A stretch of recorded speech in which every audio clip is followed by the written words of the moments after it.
Stu here. So, another new Netflix release from the film festival this year, in the form of a new film from one of my favourite directors, Alfonso Cuarón, who is a wonderful Mexican director responsible for films like Gravity, Children of Men, you name it, he's done loads. He did the third Harry Potter film, which still feels like a bit of a weird one in his filmography. It's a great film though, and this latest one is called Roma, and you're going to hear a lot about it. You probably already have started hearing loads about it from its various different film festival showings, because people are singing its praises a lot, and it's absolutely all warranted, all of it, and then some. A couple of days ago, I was sat here saying this about Beautiful Boy. Gotta be straight up with you guys, this is probably my favourite of the year now. Yeah, about that. This best of the year race is getting very heated very quickly. This film is absolutely gorgeous in pretty much every way possible. I fell 110% in love with Roma. And if you haven't heard about it already, Roma is essentially this kind of year in the life look at this maid living with this family in central Mexico City in the 1970s. And I think it would be quite easy for a lot of people to label this one as those kind of nothing really happens film where it's just, you know, life. As if that makes it any less engaging and interesting as a film. This film is absolutely full to the brim of charm, life, character. You really do feel like you're growing with the characters on screen here. You're learning loads about them as the film goes on. And I genuinely feel like I could have spent hours more with these characters in this world. 2 hours, it's just not enough time to spend with Roma. Cuarón uses the camera wonderfully as this kind of passive observer in the film. There's a whole load of 360 pans throughout the film, which really do work to give you these little glimpses of various different characters' lives at different points in the day. Sort of thing that could come off as a bit of a weird, gimmicky thing under many other directors, but I don't know. Cuarón has this way of making it feel absolutely essential to the way of telling his story here, and it makes for this really captivating view of this world happening around our central character Cleo, who's played wonderfully here. I really don't want to have to butcher the actress's name here, but I've got to talk about her. I just thought she was wonderful. Her name's Yalitza Aparicio. Just, you know when you hear something come off your tongue, you're like, I shouldn't have said it, should I? My pronunciation of her name is doing her no justice. She's incredible here. I genuinely thought she was amazing as Cleo, and she's never acted in anything before. This is her first credit as an actress.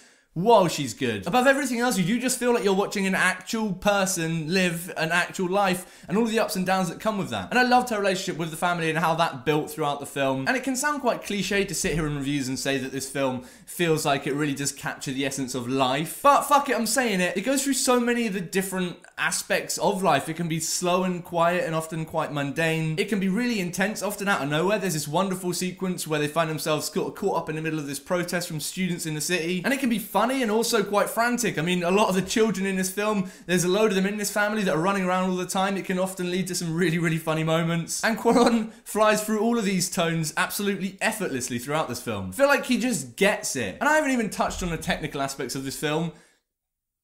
Stunned is an understatement. And I know for a lot of people that's kind of been Cuarón's stick with a lot of films. He technically makes quite bold and out there films where you can go, I don't know how he pulled that off, that's incredible, but for a lot of people that can feel at odds with the emotional connection to his films. I personally haven't found that to be the case, and here more than ever, the technical aspects of the film merge so wonderfully with the emotional resonance of the film. All of these kind of 360 pans and tracking shots work so well to tell Cleo's story here, and with his DP, who also happens to be him, the cinematographer is Alfonso Cuarón on this one. He's created some shots which are nothing short of astonishing.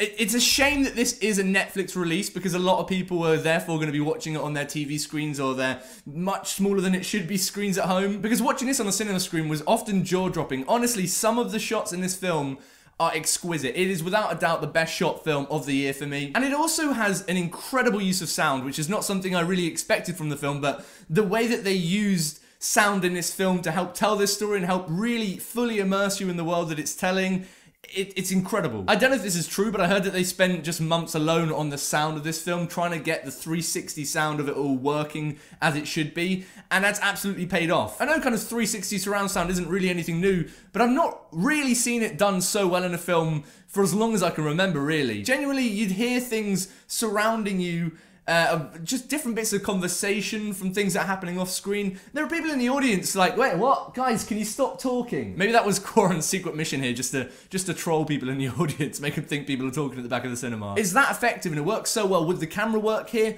Everything is just working seamlessly and perfectly in tangent with one another to make an incredibly immersive and gorgeous cinema experience. I have an endless amount of good words to say about Roma here. And actually, there is one final thing I wanted to get in about the camera work here, at the risk of this becoming like an hour-long ramble about how good Cuarón uses his camera. But with the various different tracking and panning shots, the composition in every scene of this film is constantly changing, often just within itself in the moments. Like there's this one amazing moment where a fire starts in the woods and we see all of this huge group of characters trying to tackle it, and the camera's panning around and you get various different things coming to the forefront, different characters coming to different points in the frame.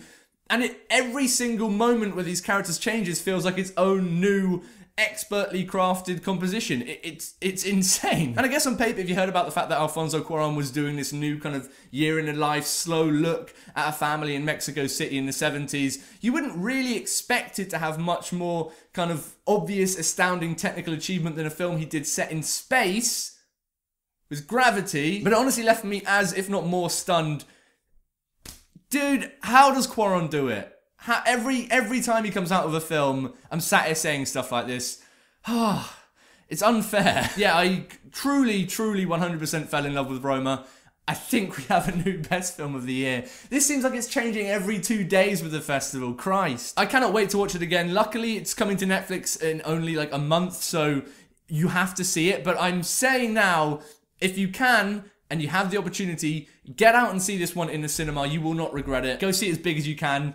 Oh, this film is gorgeous. But what about you guys? Have you seen Roma yet? If you have, I'd love to know about it in the comments down below. And also, how does it compare to some of Cuarón's earlier films for you? Let me know down below. I'd love to know. As usual, if you like this video and you do want to see me talk about more shit, please consider clicking subscribe. It really helps me out, but also means that you're not going to miss any of the film festival reviews I have going up at the moment on the channel. One every day, guys. One mother flipping review every day. And also, if you haven't already, tune into the StuTalks podcast. I'll put links for all of that in the description below. We will be talking about Roma in much more detail on there. So if you want to see some more in-depth thoughts, check that out when it does go live.